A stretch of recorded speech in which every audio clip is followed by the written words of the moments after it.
करारी हार के बाद फूट फूट के रोए मनीष कश्यप और खेसारी लाल यादव। खेसारी बोले, मैं नेता बनना ही नहीं चाहता था, मैं शुरू से ही चुनाव के विरोध में था।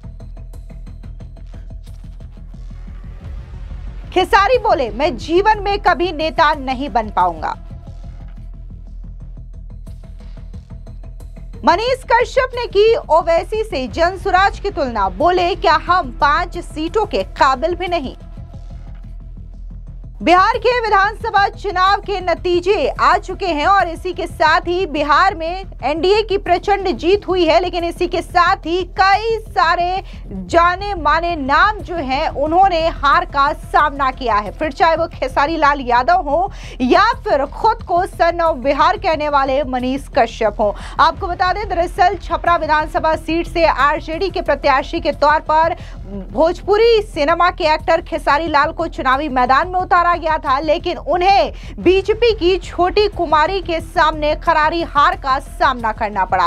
उसी के साथ ही बात अगर हम मनीष कश्यप की करें, जो कि बिहार के पत्रकार के तौर पर जाने जाते हैं, उन्हें जनसुराज पार्टी से टिकट दिया गया था चनपटिया विधानसभा क्षेत्र से, लेकिन मनीष कश्यप को भी करारी हार का सामना करना पड़ा। इतना ही नहीं, जिस जनसुराज से मनीष कश्यप चुनावी मैदान में उतरे थे, उस जनसुराज पार्टी की तो जमानत ही जब्त हो गई है। अब ऐसे में ये दोनों ही जो नेता हैं वो काफी ज्यादा फूट फूट करके जनता के सामने रोते हुए नजर आ रहे हैं। उन्होंने साफ तौर से ये कहा है कि कैसे इन चुनावों में वो नेता तो नहीं बनना चाहते थे और ना ही वो चुनाव लड़ना चाहते थे। दरअसल आपको बता दें कि जिस तरीके से छपरा विधानसभा सीट से खेसारी लाल यादव को करारी हार का सामना करना पड़ा, उसके बाद से ही उनके सुर बदल चुके हैं। कभी खेसारी लाल यादव जो है वो चुनावी प्रक्रिया के दौरान राम मंदिर को लेकर के कॉमेंट करते थे, बीजेपी के तमाम नेताओं को लेकर के कॉमेंट करते थे, खास तौर से पवन सिंह की पर्सनल लाइफ को लेकर के कमेंट करते थे,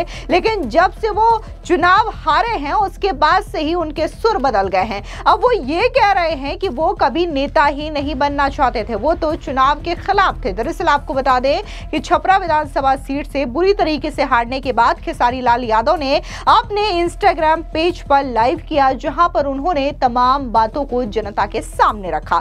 खेसारी लाल यादव ने कहा कि मैं नेता बनना ही नहीं चाहता था, मैं शुरू से ही चुनाव के खिलाफ था। सच पूछिए तो मैं राजनीति में आना ही नहीं चाहता था, ना ही मैं जीवन में कभी नेता बन पाऊंगा, क्योंकि मैं दिमाग से कभी नहीं सोचता, मैं दिल से सोचता हूं और दिल से सोचने वाले लोग ऐसी जगह पर नहीं रह सकते। वहीं दूसरी ओर बात करें मनीष कश्यप की, मनीष कश्यप जो कभी बीजेपी में हुआ करते थे, लेकिन उन्हें टिकट नहीं मिला, जिसकी वजह से उन्होंने जनसुराज का दामन थाम लिया। हालांकि जनसुराज का दामन थामने के बावजूद मनीष कश्यप को कोई फायदा नहीं हुआ। चनपटिया विधानसभा क्षेत्र से जनसुराज ने मनीष कश्यप को चुनावी मैदान में उतारा था, लेकिन मनीष कश्यप को हार का सामना करना पड़ा। इतना नहीं, जनसुराज जो कि प्रशांत किशोर की पार्टी है, उनकी जमानत भी बिहार में पूरी तरीके से जब्त हो गई। ऐसे में मनीष कश्यप ने जनसुराज की जो तुलना है वो असदुद्दीन ओवैसी की AIMIM से कर दी और ये कह दिया कि क्या हम 5 सीटों के काबिल भी नहीं हैं। दरअसल आपको बता दें कि असदुद्दीन ओवैसी की AIMIM को बिहार में टोटल 5 सीटें मिली है, यानी कि सीमांचल एरिया के 5 सीटों पर AIMIM ने कब्जा किया है, लेकिन वहीं जनसुराज जो है वो बिहार में एक भी सीट नहीं जीत पाई। इसी को लेकर के मनीष कश्यप ने कहा कि हमने सोचा था कि पूरा दरिया उनके हवाले कर देंगे, लेकिन उन्होंने तो कुछ बूंद से ही अपना प्यास बुझा लिया। बिहार के लोगों, आखिर हमारे प्रयास में क्या कमी रह गई कि हमें एक भी सीट नहीं और हैदराबाद से आए ओवैसी के झोली में 5 सीट डाल दिया। हमने तो सड़कों पर आंदोलन किया, लेकिन ओवैसी की पार्टी ने तो कहीं बिहार तथा बिहारियों के लिए लड़ाई ही नहीं लड़ी। मन में एक सवाल है कि क्या हम 5 सीट के लायक भी नहीं थे। इसी के साथ ही मनीष कश्यप ने प्रशांत किशोर और अन्य नेताओं के साथ अपनी एक फोटो भी सोशल मीडिया साइट पर साझा की है, आप देख सकते हैं। इसके अलावा मनीष कश्यप ने एक और पोस्ट किया जहां पर उन्होंने कहा कि मेरे प्रिय चनपटिया, आखिर मेरी मेहनत में क्या कमी रह गई। दुखी हूं लेकिन धन्यवाद देता हूं, कभी भी जरूरत पड़ेगी मनीष कश्यप अपने बिहार के लिए हमेशा खड़ा रहेगा। खास तौर से उन मजदूर भाइयों को धन्यवाद देना चाहता हूं जो बाहर से आकर के मुझे इतना समर्थन दिए कि मेरी हार भी चर्चा का विषय बन गई। फिर एक नई शुरुआत नए जोश के साथ करेंगे। अब जिस तरीके से बिहार में चुनावी मौसम के दौरान देखने को मिला कि खेसारी लाल यादव हो या फिर मनीष कश्यप हो, प्रशांत किशोर हो, ये तमाम तरीके की बयानबाजी कर रहे थे और खास तौर से इनके बयानबाजी में इनका आत्मविश्वास तो नहीं बल्कि इनका बड़बोलापन जरूर नजर आ रहा था। और ऐसे में जिस तरीके के बयान खेसारी लाल यादव की ओर से दिए जा रहे थे बार बार राम मंदिर को लेकर के, इस पर बीजेपी के जो पूर्व सांसद हैं और भोजपुरी के एक्टर दिनेश लाल यादव उर्फ निरहुआ ने भी जोरदार तरीके से पलटवार किया। उन्होंने साफ तौर से यह बताया कि कैसे जिस तरीके की बयानबाजी खेसारी लाल यादव कर रहे हैं, ऐसा लगता है कि वो छपरा के लोगों को भी धोखा देंगे। सुनिए क्या कुछ निरहुआ ने कहा था।